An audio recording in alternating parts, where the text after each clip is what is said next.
brought to you by Agilus Diagnostics. Health test की बात आती है तो मैं भरोसा करता हूँ India's largest diagnostics company Agilus diagnostics. खुद को टेस्ट करते रहो। कैंसर का वर्ड आज एक ऐसा वर्ड है जो मेरा मानना है उससे कोई अछूता नहीं है। आपके भी किसी ना किसी को या आपके संपर्क में कोई ना कोई कैंसर का मरीज जरूर आया होगा। नमस्कार, मैं डॉक्टर नीरज गोयल हूँ। आज मैं आपसे बात करने आया हूँ इसी कैंसर के बारे में। Cancer has become a menace in India. India is very soon going to be the cancer capital of the world. Cancer, अगर हम इसको हिंदी में समझें, इट इज एन अनकंट्रोल्ड, मतलब कोई भी आपके ऑर्गन की ग्रोथ जिस पे शरीर का कंट्रोल नहीं रह गया है वो कैंसर है। तो ये जो कैंसर है इंडिया के अंदर बहुत ज़्यादा बढ़ गया है। हार्ट डिजीज, डायबिटीज के बाद जो तीसरी डिजीज है वो कैंसर है। कैंसर अगर अर्ली स्टेज में पकड़ा जाता है तो 100% इलाज के योग्य है, पर अगर आप उसको नहीं पकड़ते हैं, लेट स्टेज में जाते हैं, तो हमारे लिए बहुत समस्याएं आ जाती हैं। अगर हम इंडिया की बात करते हैं तो इंडिया में अगर हम पुरुषों में देखते हैं तो सबसे ज़्यादा जो कैंसर है वो लंग कैंसर है, उसके बाद माउथ या ओरल कैंसर है। महिलाओं में सबसे कॉमन जो कैंसर है वो छाती का कैंसर है, ब्रेस्ट कैंसर है, उसके बाद लंग कैंसर है। अगर हम पुरुषों और महिलाओं दोनों को मिला लेते हैं तो सबसे कॉमन कैंसर लंग कैंसर आता है। ये जो कैंसर्स हैं, अगर हम इसका डेमोग्राफी देख रहे हैं तो हिंदुस्तान के डेमोग्राफी या हिंदुस्तान की स्टेट्स के हिसाब से कैंसर भी थोड़ा चेंज हो जाता है, कैंसर की इंसिडेंस भी थोड़ी चेंज हो जाती है। अगर हम उत्तर प्रदेश, हरियाणा, पंजाब, बिहार की बात करते हैं तो यहाँ पर गॉल ब्लैडर कैंसर बहुत ज़्यादा है।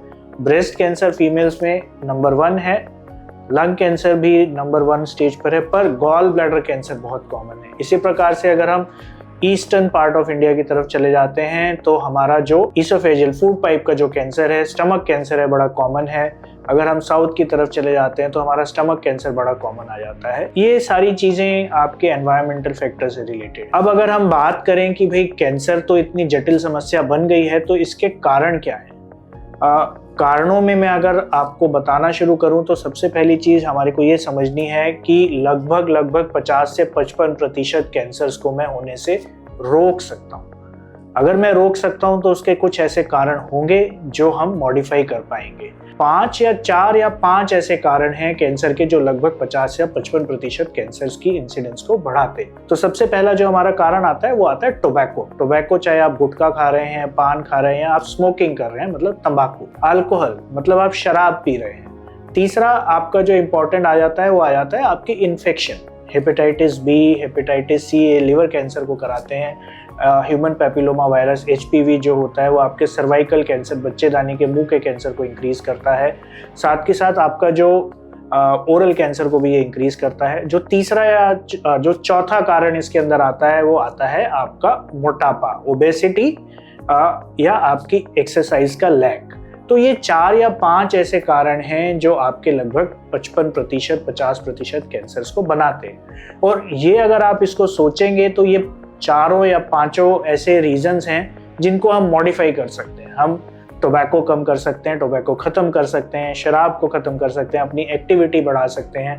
जो इन्फेक्शंस हैं उनके लिए हम वैक्सीन्स ले सकते हैं। हेपेटाइटिस बी की वैक्सीन अवेलेबल है, HPV की वैक्सीन अवेलेबल है, जो सर्वाइकल कैंसर की वैक्सीन जिसको हम बोलते हैं वो अवेलेबल है। अगर हम ये चीज़ें करते हैं तो हम अपने बहुत सारे कैंसर्स को होने से रोक पाएंगे।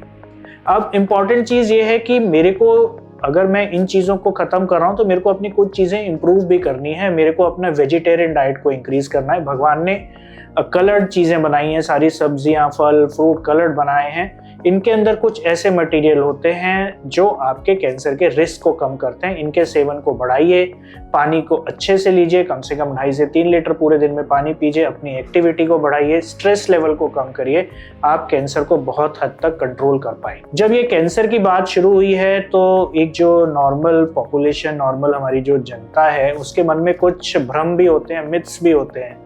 तो अगर मैं कुछ 3 या 4 कॉमन मिथ्स के बारे में बात करूं तो सबसे पहली जो चीज़ लोगों के मन में आती है, भाई कैंसर हो गया, काम खत्म। जी नहीं, कैंसर क्यूरेबल है। कैंसर अगर आप अच्छे से जल्दी से उसको पकड़ लेते हैं तो उसको जड़ से ख़त्म किया जा सकता है। कैंसर आते ही निराश नहीं होइए, अपने डॉक्टर से मिलिए और उसका इलाज संभव है। इसके अलावा बायोप्सी, मतलब जो नीडल टेस्ट होता है या टुकड़े की जांच होती है, लोग भाग उससे घबराते हैं। कि भाई इससे कैंसर फैल जाता है। नहीं, ये आपका भ्रम है।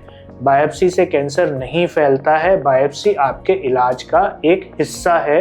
वो हमारे को ट्रीटमेंट गाइड करता है कि ये कीमोथेरेपी जानी है या ये मेरी सर्जरी होनी। तो ये जो बायोप्सी से नहीं घबराइए। तीसरा, आजकल बहुत ज़्यादा हो रहा है कि भाई आप चीनी मत खाओ, आपको कैंसर नहीं होगा, या आप चीनी खाओगे तो आपको कैंसर हो जाएगा। रिपोर्ट्स कन्फ्लिक्टिंग है। इसका कोई सॉलिड डेटा नहीं है कि चीनी खाने से आपको कैंसर हो जाता है। There is no direct evidence that sugar increases your cancer. इसके अलावा अगर मैं आपसे कुछ और बात करना चाहूँ तो मैं आपको ये अवश्य आपको बोलना चाहूँगा, स्क्रीनिंग टेस्ट। स्क्रीनिंग टेस्ट होते हैं, हम नॉर्मल पॉपुलेशन के लिए कुछ ऐसे टेस्ट कराते हैं जिससे हम पकड़ सकते हैं कि कैंसर तो आपको नहीं हो रहा है। अगर हम ऐसे में देखते हैं तो कैंसर अर्ली स्टेज में पकड़ा जाता है। जैसे आपके टेस्ट हो गए ब्रेस्ट कैंसर के लिए, आपका बायलैटरल मैमोग्राफी हो गया, स्तन का एक एक्सरे होता है, आपके पेट का अल्ट्रासाउंड हो गया, या आपके जो कोलोनोस्कोपी, लैटिन के रस्ते से जो एंडोस्कोपी होती है, वो आपके बड़ी आंत के कैंसर्स होते हैं। ये कुछ टेस्ट होते हैं जो हम आपके स्क्रीनिंग पर्पसेस के लिए करा सकते हैं। कुछ ब्लड टेस्ट होते हैं, उसको भी हम करा सकते हैं। तो अगर आप इन टेस्ट को करा रहे हैं तो सालाना ये टेस्ट हो जाने चाहिए 40 की उम्र के बाद। तो हम बहुत हद तक कैंसर को जल्दी पकड़ पाएंगे और उसका इलाज कर पाएंगे। तो कुल मिला के कैंसर आपको समझना है, एक विकट समस्या हमारे सामने है। It is going to create a trouble for India, so we have to be very cautious, we have to understand our symptoms, we have to adopt a healthy lifestyle so that हम इस cancer को बढ़ने से रोकें या इसको होने से ही रोक दें। नमस्कार, थैंक यू।